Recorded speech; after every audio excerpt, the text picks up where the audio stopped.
Olá, queridos amigos da Novo Tempo, todos sois bem-vindos ao programa Bíblia Fácil para mais uma vez aprendermos sobre o santuário. Por falar em santuário, nós estamos aqui num santuário cenográfico, nos estúdios da Novo Tempo, com um grupo de 10 amigos que vieram de vários estados do Brasil para essa temporada. E é claro que você é o nosso convidado especial também para se juntar a esse time aqui, para nós aprendermos mais a respeito do santuário. Então, pegue a sua Bíblia e vamos hoje aprender sobre o juízo final. Pastor, eu perdi algum programa dessa temporada, como é que eu faço? Bom, nós temos aqui um DVD para você, com todo o conteúdo que estamos estudando aqui. Esse DVD foi gravado lá em Israel, tem todos os 13 temas da temporada e é um presente que a Novo Tempo tem para você. Como é que você faz para receber esse DVD? É muito simples, você pode solicitar aqui por telefone, acessando o nosso site ou por WhatsApp. No telefone você pode ligar 0 operadora 12 21 27 31 21. Se você quiser acessar o site do Bíblia Fácil, é novotempo.com/Bíblia Fácil. Ou se você preferir, você pode mandar uma mensagem para o WhatsApp do programa, que vai aparecer aqui na sua tela, e diga assim: eu quero o DVD Santuário.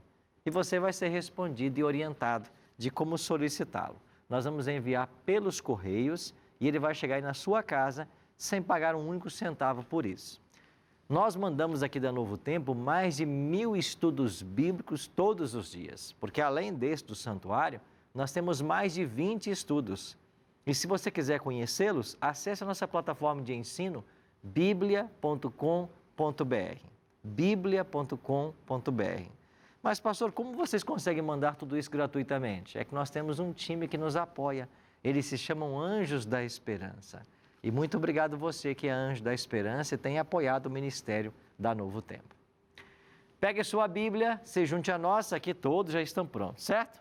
E afiados para continuarmos o tema do santuário. Aqui você pode fazer qualquer pergunta que eles já sabem tudo de santuário, viu?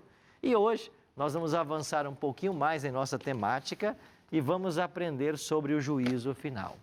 Esse é um tema muito especial e muitas pessoas têm dúvidas a respeito, né? Como será esse juízo? Bom, nós começamos a falar desse assunto já e hoje vamos dar sequência. Mas antes de abrirmos o livro sagrado, a gente quer convidar você para fazer uma oração. Porque esse aqui não é um livro comum, né? A gente tem que ter um respeito, uma reverência por esse livro. Inclusive em nossas casas, esse livro nunca fica debaixo de outros livros.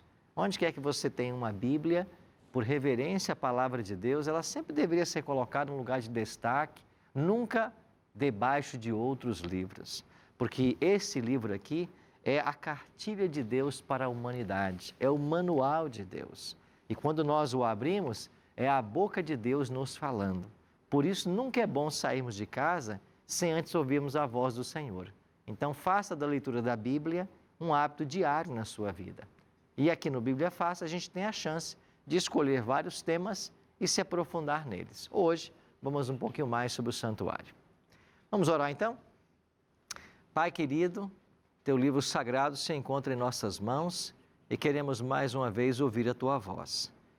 Por isso, convidamos ao Deus Espírito que esteja conosco e nos faça compreender as mensagens que o Senhor tem para nós sobre esse tema do juízo. É a nossa oração em nome de Jesus. Amém. Pois bem, vamos avançar então com o tema do juízo. Já vimos aqui que todas as cerimônias e rituais praticados lá no santuário em Israel apontavam para a morte de Cristo e também para seu ministério no santuário celestial. O santuário era o evangelho em símbolos, era uma tipologia que deveria se cumprir em Cristo.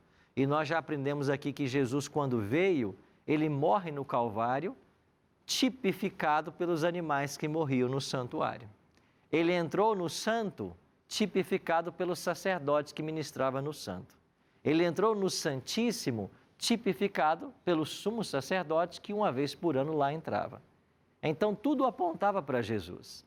Só que nós vimos que nesse ministério anual que o sumo sacerdote executava, era um dia de juízo para Israel. Então, Cristo também um dia se tornaria ou entraria como juiz, faria parte desse juízo. Então, Cristo foi entronizado no ano 31, começou o seu ministério no santuário celestial e em 22 de outubro de 1844, segundo a profecia que aqui estudamos, né, das 2.300 tardes e manhãs, Jesus começa o juízo lá no céu. Mas, pastor, eu perdi esse episódio. Não tem problema, você vai lá no NT Play, no nosso aplicativo aqui da Novo Tempo, NT Play, e você tem acesso a todos os programas passados aí do Bíblia Fácil, tá bem? Mas então, nesse dia, Jesus começou o juízo lá no céu. E nós já dissemos aqui que o juízo divino é dividido em 3 fases. Uma fase que chamamos de pré-advento, porque ele tem que ocorrer antes da volta de Jesus. Agora, por que é que ele tem que ocorrer antes da volta de Cristo? Porque Jesus falou que quando ele vier, ele vai trazer a recompensa para todos nós. Então, esse juízo começou lá, quando Jesus entra no Santíssimo, e ele vai durar até o fechamento da porta da graça, que nós não sabemos quando será. Então, esta primeira fase do juízo, chamada pré-advento, porque é antes da volta dele, também é chamado de juízo investigativo. Por quê? Porque vai investigar cada ser humano, desde o primeiro que pisou a terra, que foi Adão, para saber quantos poderão ser salvos e quantos não poderão. Então, aqueles que aceitaram a Cristo ou o plano da salvação, entram nessa fase do juízo. Por quê? Porque quem não aceitou a Cristo já está condenado e vai ficar para uma segunda fase que hoje vamos estudar. Quando Jesus voltar, João diz em Apocalipse 22:12, eis que venho sem demora e comigo está o galardão que tenho para retribuir a cada um segundo as suas obras. E nós já dissemos isso aqui, de que nós somos salvos é pela graça, mas o juízo é pelas obras. A salvação é pela graça. É a graça de Cristo que nos ampara, que nos salva. É a justiça dele imputada em nós que nos faz merecedores da vida eterna. Agora, e como é que eu vou ser julgado? Pelas obras. Por quê? Porque aquele que está salvo, o resultado natural é a prática das boas obras. E quem não está salvo? O resultado natural é a prática das obras da carne. É por isso que na Bíblia você tem as obras da carne e os frutos do Espírito. São 2 coisas. O ímpio pratica as obras da carne. O salvo, as obras do Espírito. Então, estas obras evidenciam quem é que manda no coração. É por isso que o juízo, sendo pelas obras, apenas vai identificar quem é que entregou a vida a Cristo ou não. Simplesmente assim. Agora, esse juízo tem que acontecer por quê? Agora por quê? Porque quando Cristo voltar, ele vem para retribuir o galardão. O que é galardão? É recompensa. Ele vem para dar a recompensa. Então, quando Jesus voltar, ele vem para entregar a recompensa para os salvos e a sua vinda vai destruir os ímpios, como Paulo ensinou lá em Tessalonicenses. Um outro detalhe que esse verso nos ensina: as pessoas, quando morrem, elas não vão para o céu. E esse é um ponto que você tem que estar muito atento, porque o que não falta hoje é gente ensinando de quando alguém morre já vai para o céu.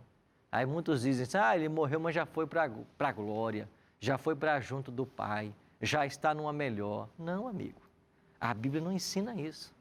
A Bíblia ensina que as pessoas, quando morrem, elas ficam mortas. Mortas até a ressurreição. Haverá 2, disse Jesus. Lá em João 5, 28 e 29, ele chamou de ressurreição da vida e ressurreição da condenação.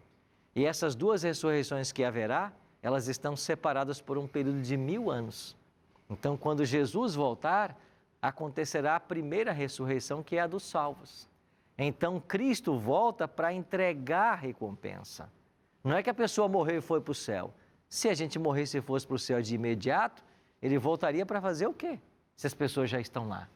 Se a recompensa já foi dada. Você está entendendo? Então, essa primeira fase do juízo, ela termina antes da volta de Cristo, porque lá vai ser dado o galardão. Agora vem a segunda e a terceira fase, que vamos estudar a partir de agora. Antes, porém, sim, amigo. Pastor, no Monte da Transfiguração... Iago. Isso, Iago. No Monte da Transfiguração apareceu para Jesus Moisés e Elias. Onde é que eles estariam? Eles já estão no céu. Eles já estão no céu? Eles já. Então, veja, a regra geral é, todo mundo que morre está morto e inconsciente, o sono da morte, até a volta de Jesus. Há exceções? Há, mas as exceções são dadas na Bíblia. Então, qual é a exceção? Enoque, que andou com Deus e Deus o tomou, Elias, que foi levado numa carruagem de fogo, e Moisés, a quem Deus ressuscitou. Tem mais um grupo. Você se lembra que a gente leu aqui, que quando Jesus morreu lá em Mateus 27, o véu rasgou-se de alto a baixo, e quando Jesus ressuscitou, muitos corpos de santos que dormiam também ressuscitaram? Então nós temos a informação bíblica de que Moisés, Elias e Enoque já estão no céu e um grupo que ressuscitou com Jesus.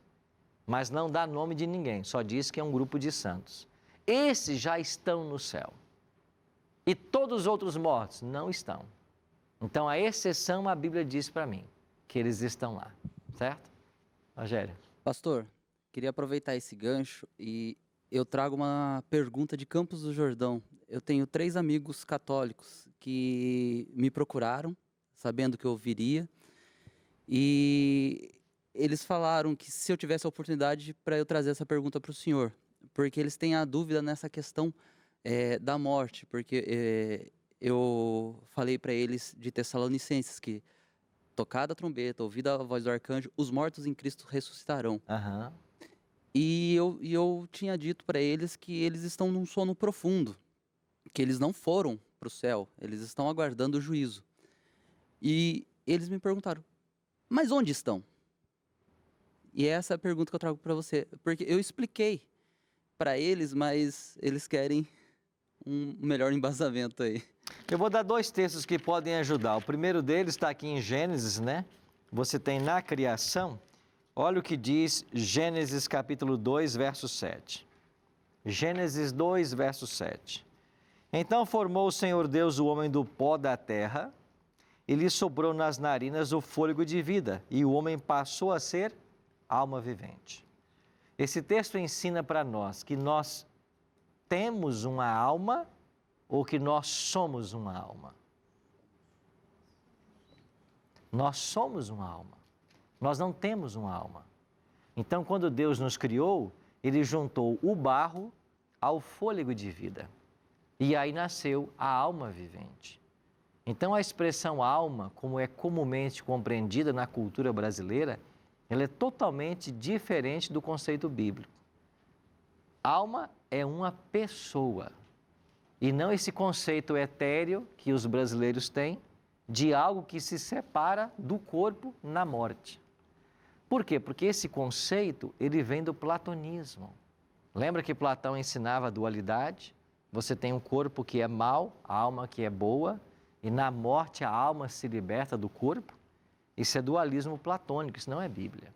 Então nós não temos uma alma, nós somos uma alma. Então quando fomos formados, Deus juntou o pó da terra e o fôlego de vida. O que é fôlego de vida? É essa consciência que a gente passa a ter.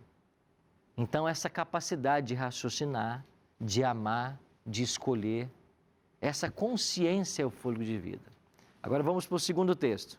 Eclesiastes, capítulo 12. Dê uma olhadinha no verso 7. Eclesiastes 12, verso 7. O que acontece na morte? E o pó volte à terra como era, e o espírito volte a Deus que o deu.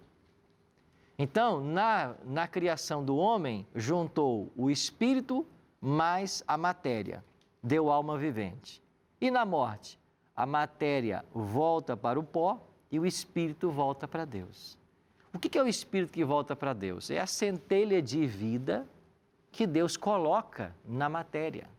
Mas essa centelha de vida, chamada aqui de espírito, ela não é consciente. Ela não pode existir fora do corpo.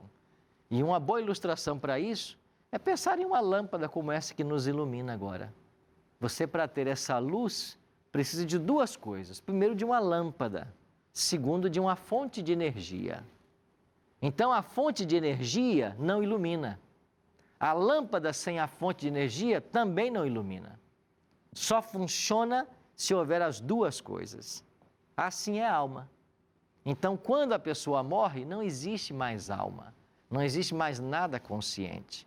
A centelha de vida volta para Deus, no sentido que Ele vai pôr de novo na ressurreição e vai acordar a pessoa, e o pó volta para a terra e com alguns anos ele vai desaparecer. Então é isso que acontece na morte. A minha caminhada de tantas perguntas se originou a partir disto. Eu fui em uma palestra da tricotomia, na tricotomia, corpo, alma e espírito. E eu perguntei para o palestrante que eu tinha dúvidas com relação a isso. Porque eu falei assim, olha, na minha concepção, o espírito vai voltar para Deus, o corpo vai tornar ao pó, e nós somos a alma, né? E ele falou, não. Eu falei assim, então me explica. Ele falou assim, você nunca vai entender. E a partir daí começou a minha caminhada, né? Então, eu acredito nisso, não sei se o senhor se é isso mesmo, né? Mas eu tenho a consciência que nós somos uma alma. Sim, isso é o que a Bíblia está ensinando, né? Isso aqui é apenas um invólucro. Não, a Bíblia ensina isso, né? Então, se a gente quiser ser bíblico, a gente tem que crer nisso. Agora, se eu quiser outras teorias, aí eu posso me embasar na filosofia, eu posso ir para a cultura grega, posso ir para o espiritismo, aí os conceitos serão diferentes. Mas se eu quiser ser bíblico, eu preciso crer nisso aqui. Luciano? Pastor, eu gostaria de, como nós estamos tratando do juízo, surgiu uma dúvida, talvez o senhor já tenha respondido, mas talvez eu tenha tido a compreensão superficial.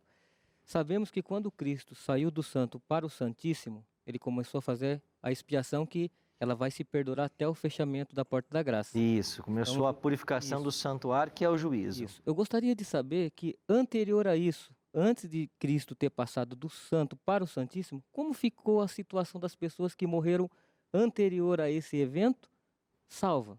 Eu gostaria que o senhor me explicasse sobre esse assunto. Lembra que o juiz, ele antecede a volta de Jesus? Então, todas as pessoas que viveram antes de Cristo, elas também não foram para os céus. Elas estão aguardando na terra. O que acontece é que elas não haviam sido julgadas. Nenhum ser humano foi julgado até 1844. Então, quando Jesus torna-se sumo sacerdote e começa lá em 1844 a efetuar o juízo, eu imagino que os primeiros nomes a serem analisados começou por Abel, o primeiro que morreu. E a gente entende que Abel era um homem justo, certo? Então, se o juízo começa pelos mortos, a Bíblia diz isso. O juízo começa pelos mortos e pela casa de Deus, no sentido de que, por aqueles que aceitaram o plano da salvação, começou por Abel. Então, lá começou a ser revisado todos os nomes. Então, eles estão aí sepultados, todas as pessoas, o juízo começou, esse juízo tem que terminar, e então, concluído o juízo, é porque todos os casos foram analisados. Então, Jesus volta para buscar esses que foram aprovados no juízo. Então, não havia necessidade deles serem julgados naquela ocasião. Por quê? Porque no plano divino, no calendário da salvação, o juízo precederia a volta dele. O que não podia acontecer era Jesus voltar antes do juízo. Aí como é que se saberia quem é que vai ser salvo e quem não vai? Como Deus usaria? Qual o critério usado por Deus? Certo? Então nós entendemos que eles começaram aqui, a serem julgados, em 1844. Iago tinha levantado, ficou claro para você, Iago? Você perguntou? Ok. Então vou descer. E quanto ao ladrão na cruz, ao lado de Jesus? Quanto àquela afirmação de Jesus que ele estará com ele? Não foi ali um julgamento? Bom, esse texto, ele dá margem para duas interpretações, né? E outro dia alguém perguntou de um outro texto e eu disse que a gente, quando tem um texto difícil, foi sobre Colossenses 2,16, né? Acho que o Jerônimo tinha perguntado. Quando a gente tem um texto difícil, a gente tem que analisá-lo à luz dos textos fáceis. A gente chama isso de analogia da fé. Eu pego um texto difícil e eu olho para tudo que a Bíblia ensina. O que a Bíblia ensina sobre esse assunto? Então, esse é o significado do texto. A isso chamamos analogia da fé. Então, nas palavras de Cristo para o ladrão, foram assim: em verdade te digo, hoje estarás comigo no paraíso. Pastor, a gente põe a vírgula onde? Não importa, porque no grego não tem vírgula. Então, eu não posso fazer um exegese desse texto, um estudo desse texto, à luz das regras gramaticais da língua portuguesa. Isso não tem lógica. Eu, para mim estudar a Bíblia, tenho que estudar as regras gramaticais da língua grega, hebraica e aramaica. Então, no grego, você não tem vírgula. Então, o que Jesus disse? Em verdade te digo, hoje estarás comigo no paraíso, ou, em verdade te digo hoje, estarás comigo no paraíso. É lógico que é a segunda opção. Em verdade eu te digo hoje. Eu vou dizer uma verdade para você agora. Você vai estar comigo no paraíso. Agora, por que essa é a lógica e a correta? Porque Jesus não foi para o paraíso na sexta. Jesus foi sepultado e ficou 3 dias na sepultura. Ele ressuscitou no domingo e disse para a mulher, para Maria, né? Não me toques, eu não fui ao Pai. Então, se alguém acha que o ladrão foi para o céu na sexta-feira, junto com Jesus, está contrariado, porque Jesus disse, eu não fui ao Pai. E ele não foi para o paraíso na sexta. Então, ele teria mentido para o ladrão. Você vai hoje, mas depois ele não foi. Ou então o texto não é assim. O texto é, em verdade, te digo hoje, você vai estar comigo no paraíso. E quando é que você vai estar? Quando chega a hora de você ir. Quando todo mundo for. Então, o que a Bíblia ensina sobre o estado dos mortos? Eu li um texto que ajuda, né? Jesus volta e então vai ser dada a recompensa. A pessoa morre e vai para o pó da terra. Então, o ensino geral da Bíblia é que a recompensa não é imediata. Eu compreendi, mas o senhor não explicou. Ele vai ou não vai para o paraíso? Foi ali um julgamento ou não? Porque ele afirma, estarás comigo no paraíso. Sim, e ao que se sabe irão ao paraíso os salvos. Ele vai para o paraíso. Foi uma afirmação de Cristo, né? E a afirmação de Cristo veio com base numa decisão que ele tomou. Então, mesmo se dá hoje. Quem é que vai para o paraíso? Quem confessa Jesus como ele confessou. Ele pediu, né? Senhor, quando vieres em teu reino, lembre-se de mim. Né? Então, Jesus deu a ele a certeza de salvação nos últimos momentos da vida dele. Né? E a condição que ele teve para ser salvo é a mesma nossa. Crer em Cristo como Salvador pessoal. Aceitá-lo como Rei, né? Ele aceitou como Rei, né? Quando vieres em teu reino. Ou seja, o Senhor é Rei. Eu quero fazer parte desse reino. Tá bom, você vai, né? E veja que a obra de Cristo começou no coração dele quando Jesus começou a tratar as pessoas ali, já na cruz, né? Ele foi vendo o comportamento de Cristo. E diferente do outro ladrão, que ficava zombando e criticando, ele chegou a dizer para o outro, escuta, você não está vendo que nós justamente estamos aqui na cruz porque nós somos ladrões? Mas esse aí nenhum mal fez. Olha o Espírito Santo trabalhando na vida da pessoa. Extraordinário, né? É o Espírito Santo trabalhando. E sabe qual é a regra do céu que ali se cumpriu no Calvário? Só o amor desperta o amor. Essa é uma regra do céu. Só o amor desperta o amor. É por isso que Paulo vai ensinar assim, nós o amamos, porque ele nos amou primeiro. Então, quem não compreende o amor de Deus, nunca vai amá-lo. E sabe que está assim de cristão dentro de igreja, que põe a Bíblia embaixo do braço, todo culto, e vai para a igreja, mas não sabe o que é amor. Não ama a Deus. Se relaciona com Deus de outras formas, mas não é um relacionamento de amor. Porque só o amor desperta o amor. Então, quando você entende o quanto Deus te ama, você passa a amá-lo também. E sabe qual é o resultado natural de amar a Deus? É que você começa a amar o próximo. É por isso que João 3,35 diz assim, nisto todos conhecerão que sois meus discípulos, se tiverdes amor uns para com os outros. Então, se você não ama, não me venha com essa história que você é cristão. Se você não ama as pessoas e não trata bem todo mundo, esquece essa história de que você é crente. Você é um falso. É um falso.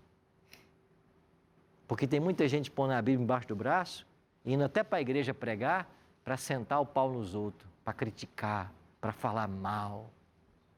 Sermões destituídos de amor. Não olham para os membros da igreja como ovelhas de Cristo que precisam de salvação, mas como um bando de ovelhas que precisam ser tosquiadas. Não tem amor nenhum. Isso não é cristianismo, não. Cristianismo é olhar para todas as pessoas com amor, indiferente de quem sejam elas. E é por isso que o juiz está na mão do Senhor, né? Porque ele vê o coração muito mais do que a aparência. André? Pastor, na minha igreja, nas igrejas pentecostais, elas ensinam que acontecerá o arrebatamento base na primeira carta aos Coríntios, capítulo 15, versículo 52. No momento, no abrir e fechar de olhos, ao ressoar da última trombeta, a trombeta soará, os mortos ressuscitarão incorruptível, e nós seremos transformados. Na minha igreja ensina que acontecerá quando soar a última trombeta, nós seremos arrebatados. Irá acontecer o arrebatamento no abrir e fechar de olhos? Como você leu aí, vai acontecer. A palavra arrebatamento, e Paulo é quem usa essa palavra, é o sentido de que Deus vai pegar os salvos e vai levá-los para os céus. Isso é arrebatamento. Nesse sentido, haverá arrebatamento. Quando? Quando Jesus descer dos céus e os mortos em Cristo ressuscitarem.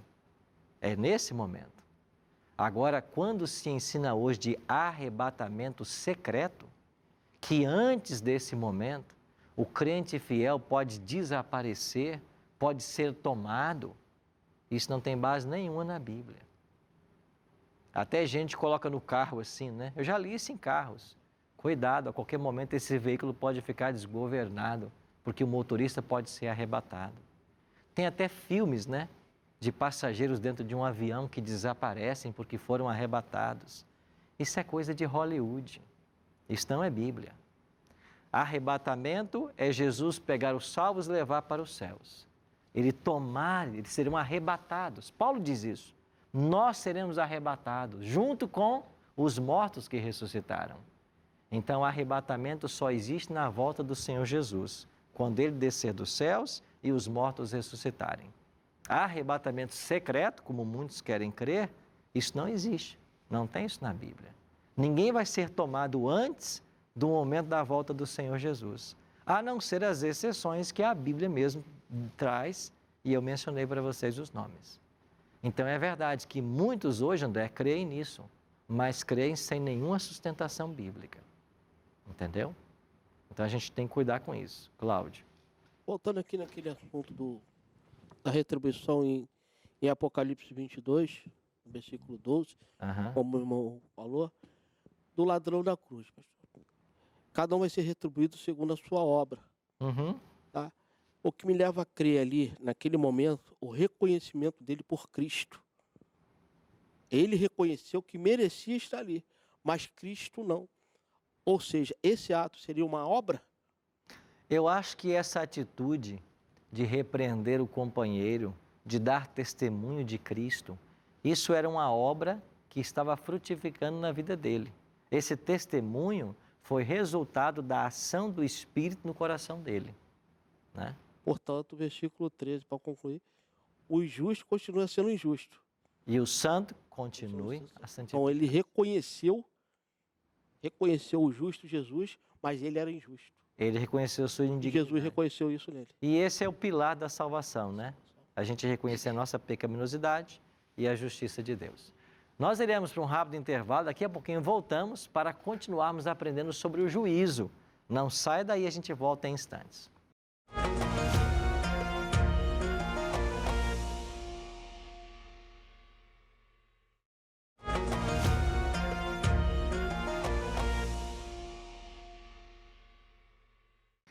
De volta com o programa Bíblia Fácil, aqui nesse santuário cenográfico nos estúdios da Novo Tempo, com os nossos amigos que vieram de vários estados do Brasil, para mais um estudo do programa Santuário. Você que está nos acompanhando aí viu que a gente falou um pouquinho sobre a primeira fase do juízo já em outros programas. E hoje nós vamos entrar um pouquinho na segunda fase e na terceira fase. A primeira fase do juízo pré-advento, ela tem que acontecer antes que Jesus volte. Por quê? Porque todo mundo vai ser definido como salvo ou não. Agora, o que significa a segunda fase, que chamamos de juízo comprobatório? e a terceira fase que chamamos de juízo executivo. Como é que nós podemos fundamentar isso na Bíblia? É simples, nós temos que olhar para o dia da expiação lá em Israel. Está lembrado que no dia da expiação, 10º dia do 7º mês, entrava em cena o sumo sacerdote e ali era trazido 2 bodes à presença dele, um era morto, o outro levado para o deserto. Esse que ia para o deserto era chamado de bode Azazel. E está tipificado nesse bode o próprio Satanás. E o que vai acontecer quando Jesus voltar? Olha o que diz Apocalipse 20, versos 1 e 2. Então vi descer do céu um anjo, tinha na mão a chave do abismo e uma grande corrente. Ele segurou o dragão, a antiga serpente, que é o diabo, Satanás, e o prendeu por quanto tempo? 1000 anos. Então veja, Cristo volta, na volta dele os salvos são levados para os céus e Satanás é preso. Então esse período de 1000 anos que Satanás vai ficar preso numa terra caótica, é tipificado pelo bode Azazel, que lá no dia da expiação era levado para o deserto. Então ele vai estar preso por 1000 anos, assim como Azazel era levado para o deserto. Agora, o que vai acontecer em seguida? Verso 4. Vi também tronos e nestes sentaram-se aqueles aos quais foi dada a autoridade de julgar, e viveram e reinaram com Cristo durante 1000 anos. Então aqui está dizendo que os salvos irão para os céus, eles irão viver e reinar com Cristo 1000 anos, mas eles também julgarão. Mas não foi isso que Jesus prometeu a uma das 7 igrejas do Apocalipse? Aquele que vencer, ele vai sentar-se comigo no meu trono, assim como eu venci e sentei no trono com meu Pai. Então os salvos vão sentar em tronos para julgar. Julgar quem? Julgar os ímpios. Esse juiz nós chamamos de comprobatório, porque ele simplesmente vai nos ajudar a identificar o motivo da perdição do ímpio. Não é um juízo que vai acontecer para estudar o caso, mas é um juízo para estudar o caso no sentido de salvo ou perdido, mas é um juízo de comprovação simplesmente para saber por que essa pessoa se perdeu. Porque quando os salvos estiverem no céu, eles saberão quem não está lá. O esposo que salva, a esposa que não. A esposa que se salva, o esposo que não. O filho se salva, o pai não. Aí a pergunta fica, por que meu pai não está aqui? Por que minha mãe não está aqui? Então, durante o milênio, os livros de registro serão abertos para que todo o universo saiba por que é que Deus salvou José e condenou Maria. Isso é juízo de comprovação. E quando nós entendermos todo o esforço que o céu fez para salvar todas as pessoas, mas que as pessoas resistiram aos apelos divinos, resistiram ao chamado, resistiram à ação do Espírito Santo, então nós iremos declarar: Deus foi justo. Deus foi justo em salvar estes e condenar aqueles, porque as pessoas finalmente não quiseram. Olha o que Paulo diz: não sabeis que os santos hão de julgar o mundo? Vocês não sabem que os santos hão de julgar o mundo? Paulo está dizendo isso. Os santos vão julgar o mundo. Quando? Durante o milênio, certo? Jerônimo. Pastor, é uma simples dúvida. Azazel não existe escrito na Bíblia. Eu queria que o senhor definisse isso e explicasse a respeito. Sim. Por que Azazel? Algumas versões trazem essa transliteração do hebraico, Azazel. Então você vai ter algumas versões em português que transliterou o termo hebraico. Na compreensão judaica, Azazel era um demônio que habitava o deserto. Por isso esse bode ia para lá. Então, era um demônio que habitava o deserto. Essa era uma compreensão de uma linha do judaísmo. Então, a palavra Azazel, que aparece em algumas versões portuguesas, é a transliteração do termo hebraico. O termo hebraico está assim: Azazel ou bode emissário. Certo? Então, essa era a crença. E a gente entende que tem uma aplicação aí com Satanás. Ok? Você tinha uma pergunta também, Rogério? Na verdade, o amigo ele falou de Coríntios lá, e eu acho que serviria até de complemento para a pergunta lá que veio de Campos. Antes eu queria até dar referência, que os amigos católicos lá é a Dani, o Marcelino e a Carmen, porque senão fica sem referência, né? Ele falou, no abrir e fechar de olhos, eles têm a visão que nós morremos e nós ficamos vagando, né? E nesse texto que ele leu, no abrir e fechar de olhos, mostra que se eu morrer nesse exato momento, meus olhos se fecharão e se abrirão e Cristo vai ter voltado. Ou da primeira vez para me buscar para o céu, ou da segunda vez para me condenar. Essa é uma visão correta, certo? Claro, a Bíblia diz que a morte é um sono, né? Então a gente dorme 8, 10 horas e não vê o tempo passar. Quem morreu há 4.000 anos, ele não viu passar os 4.000 anos. Ele fechou os olhos e vai abri-los. Então todo mundo quando morre não vê tempo passar. Ele morre e fecha o olho, ficou inconsciente. Ele vai retomar a consciência em uma das duas ressurreições. Ou na primeira, se ele está salvo, ou na segunda, se ele está perdido. Então, para quem morre, não há tempo, né? O sábio Salomão diz que eles não louvam, eles não têm conhecimento, eles não têm parte com os vivos, eles não sabem de nada, né? Bom, nós vamos julgar. Cada caso vai ser analisado para saber o motivo da perdição. Por isso, juízo de comprovação. Então, a justiça será satisfeita. Todos nós ficaremos satisfeitos com o julgamento divino.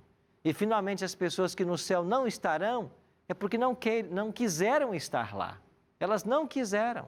O esforço foi feito. Agora, durante o milênio, nós temos alguns eventos. Os salvos estão lá, reinando com Cristo e julgando os ímpios. Os ímpios permanecem mortos. Enquanto isso, Satanás está preso. Por que o diabo está preso? Porque ele não tem a quem tentar. Os salvos estão reinando no céu, os ímpios estão mortos, ele vai estar aqui vagueando com os seus anjos por 1000 anos nessa terra caótica. Jeremias 4 dá uma descrição da terra nesse momento, né? Ele diz, olhei para a terra e ela sem forma e vazia, olhei para os montes e outeiros e já não haviam. Toda a obra foi derribada, não há mais pastos, não há mais gado, tudo destruído. Essa terra vai ficar desolada por 1000 anos. E durante esse milênio, acontece o que nós chamamos a segunda fase do juízo, que é o juízo comprobatório. Aonde está a base bíblica para esse juízo? Aqui onde eu li em Apocalipse capítulo 20, versos 5 e 6. Aonde diz que os tronos se assentaram em tronos após a volta de Cristo, após a prisão de Satanás. Olha os tronos aí. Que tronos são esses? Da segunda fase do juízo. Não são os tronos de Daniel 7. Quando Jesus vai até o ancião de dias, no final das 2.300 tardes e manhãs. Lá é o juízo pré-advento. Agora, em Apocalipse 20, é o juízo durante o milênio. Luciano. Pastor, a respeito do juízo comprobatório, falam que nós iremos julgar o mundo, os salvos em Cristo, durante o milênio. E como fazemos, por exemplo, o mundo, seria todas as pessoas que passaram por este mundo serão julgadas por nós no milênio? E uma dúvida também, como que nascemos bem depois, como que nós vamos julgar essa situação de julgarmos o mundo, pessoas que antecederam a nós? Por um acaso, os mesmos livros que foram abertos no livro Daniel, nós iremos examinar esses livros e também, como testemunha, julgar esses assuntos, esses aspectos? Nós vamos julgá-los no sentido de examinar os casos para saber por que eles foram condenados. Então, Deus, nessa primeira fase do juízo, define quem é que o aceitou. E se esse que o aceitou permaneceu fiel. Porque essa história de uma vez salvo, salvo para sempre, ela também não se sustenta na Bíblia, não. Salvação é um processo diário. As orações que você fez ontem, a leitura da Bíblia de ontem, não vão te alimentar para hoje. Você precisa disso de novo. Então, essa história que ensina uma vez salvo, salvo para sempre, isso é um engodo, isso é um engano. Salvação é um processo diário. Você quer ver um exemplo claro? Saul. Deus não mandou ungir o rei Saul, Deus não abençoou Saul como rei, Deus não estava ali para ajudá-lo a liderar seu povo. E o que aconteceu com Saul? Ele rejeitou o Espírito de Deus e finalmente se perdeu. É possível alguém estar em Cristo e depois abandonar. Paulo não fala de companheiros que serviam com ele e depois foram levados pela aparência do mundo, pelas glórias do mundo do seu tempo? Ele não menciona isso? Então é possível alguém que hoje que está salvo abandonar a graça. Como é possível alguém que está no mundo completamente perdido aceitar a Cristo e mudar de time? Então isso é um processo diário. Então é agora que vai ser decidido quem vai se salvar e quem vai se perder. Nessa fase é chamado de juízo de comprovação ou comprobatório, porque os casos não vão ser analisados para dizer se vão ser salvos ou não. Eles já estão todos perdidos. Nós só vamos analisar para entender o motivo da perdição, para que o universo saiba por que Deus levou estes para o céu e condenou aqueles. Então é nesse sentido que a gente vai julgar, só para ficar claro. Nídia? Pastor, assim, eu tenho um entendimento na Bíblia que Deus é atemporal, né? Inclusive diz que um dia para Deus é como 1000 anos e 1000 anos é como um dia. Mas a questão do milênio, eu posso entender o milênio como 1000 anos literais ou nós não temos base bíblica para ter esse entendimento? Nós entendemos como sendo 1000 anos literais por um detalhe. Toda vez que a gente lê um texto na Bíblia, você tem que tentar compreendê-lo na forma mais simples possível. E se essa leitura ela tem lógica na sua literalidade, a gente entende que é assim. Agora, pega Apocalipse 13, por exemplo, ou Apocalipse 12. Um dragão com 7 cabeças e 10 chifres que persegue a mulher grávida por 1260 anos. Isso é literal? Não pode ser, porque não existe dragão. Não existe uma mulher que sobreviva a 1260 anos. O homem que mais viveu 969, que foi Matusalém. Então não pode ser literal, tem que ser simbólico. Agora, quando chegamos em Apocalipse 20, quando fala ali de 1000 anos que eles vão reinar no céu, é possível os salvos reinarem 1000 anos com Cristo? Claro, eles estão salvos, têm a vida eterna pela frente. É por isso que a gente encara como sendo literal. E a Bíblia descreve eventos atrelados a esse milênio. Ela fala de eventos antes, iniciando, durante e pós. Então a Bíblia diz que no início do milênio, Jesus vai voltar, os salvos serão levados para os céus, os ímpios mortos morrerão. São eventos do início do milênio. Eventos durante o milênio, Satanás vai ficar preso por 1000 anos, a terra vai estar desolada e vazia, vai acontecer uma segunda fase do juízo. Eventos durante o milênio. Eventos pós-milênio, nós vamos ver agora, que é a terceira fase do juízo. Então você está vendo como a própria Bíblia atrela a esse período de tempo vários eventos. Isso é mais um fator para nós crermos na literalidade do período. Certo? É assim que a gente faz a distinção. André? Pastor, eu gostaria de saber, porque a Bíblia não existe nem pecadinho nem pecadão, né, como é chamado. As pessoas que cometeram um assassinato, morreu, não se arrependeu e foi para o inferno. E aquela pessoa que viveu a vida tomando cerveja, que também é um erro, que também é um pecado. Ela não se arrependeu, morreu e foi para o inferno. Elas vão receber a mesma condenação?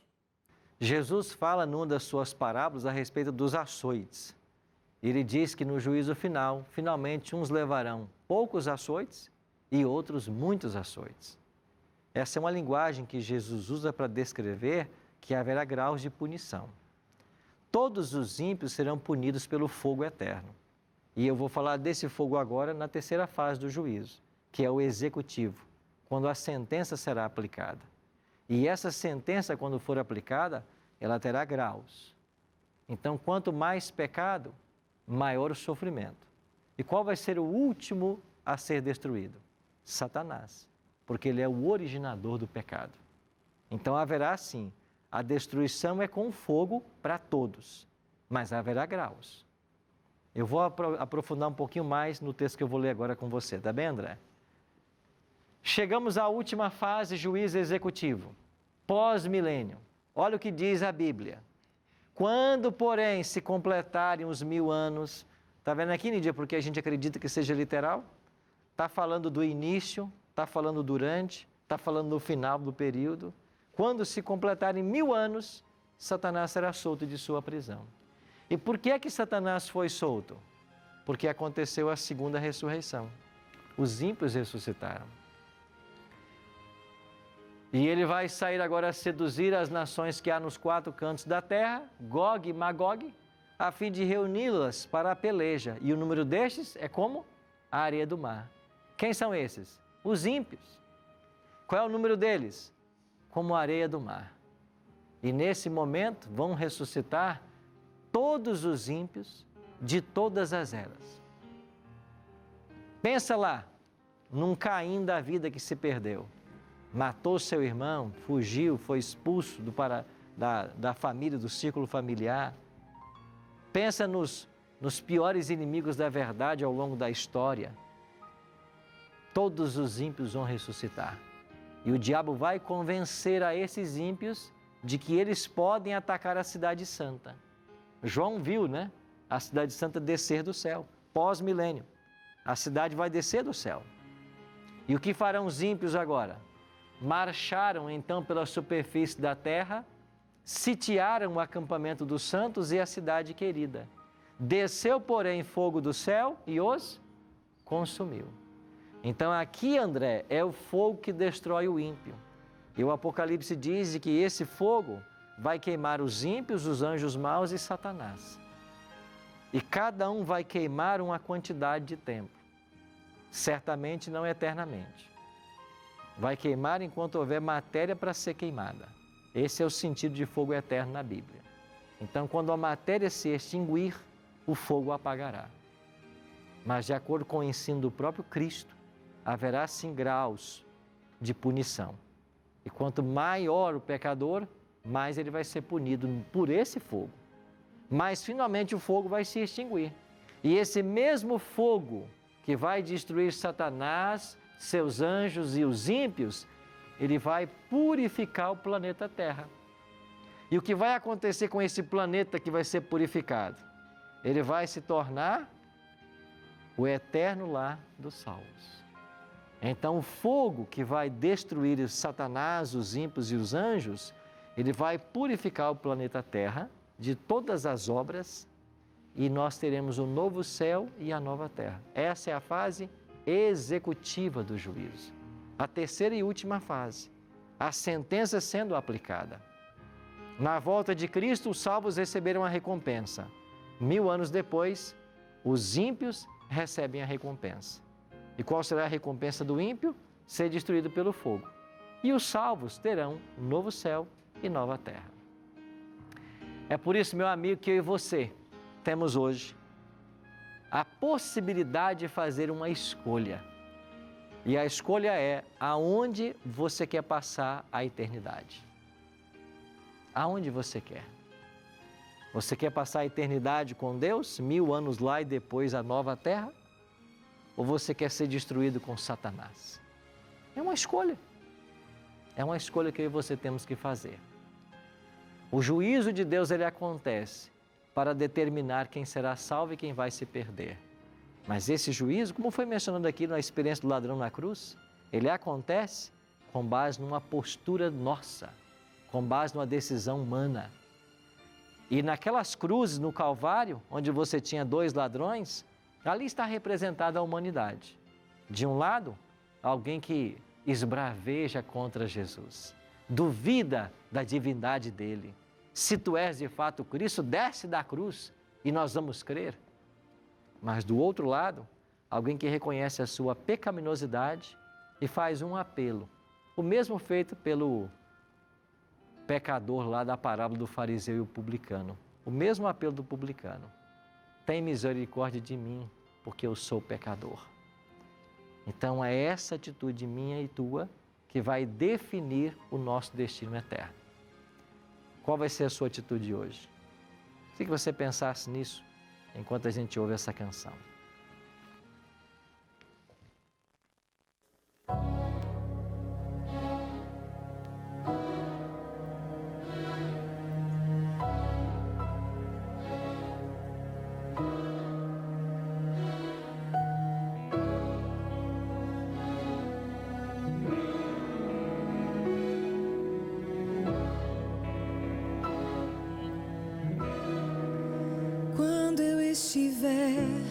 Diante dos seus olhos eu verei meus dias num livro em suas mãos.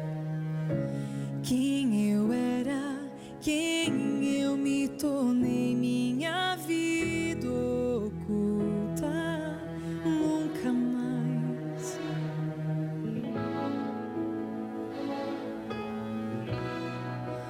Quando eu estiver diante do seu trono, vendo as minhas páginas em suas santas mãos, lembrarei que fui comprado por seu sangue, então não haverá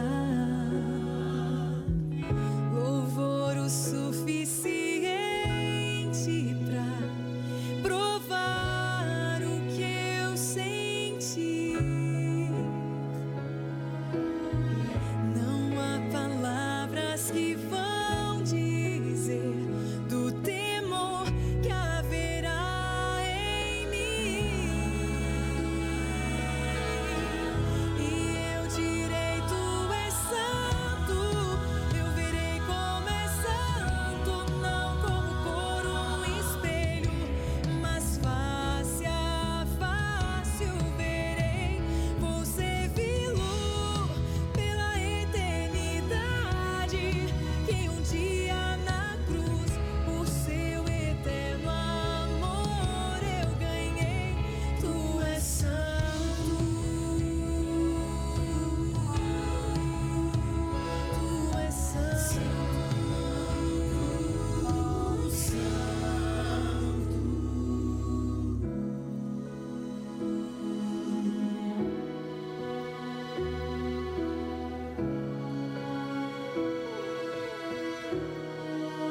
Quando eu estiver diante dos seus olhos, eu verei o fruto bem em suas mãos. Eu verei seu sonho todo renovado, como era desde o princípio.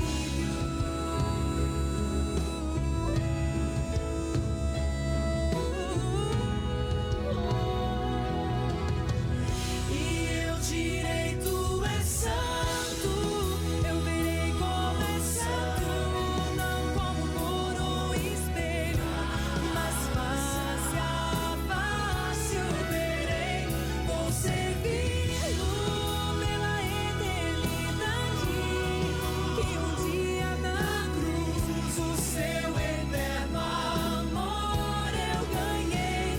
Tu és santo. Tu és santo. Tu és santo.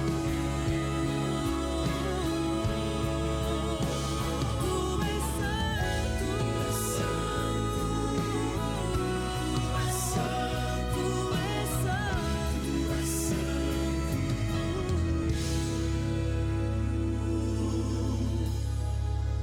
Quando eu estiver diante dos seus olhos, eu verei meus dias num livro em suas mãos.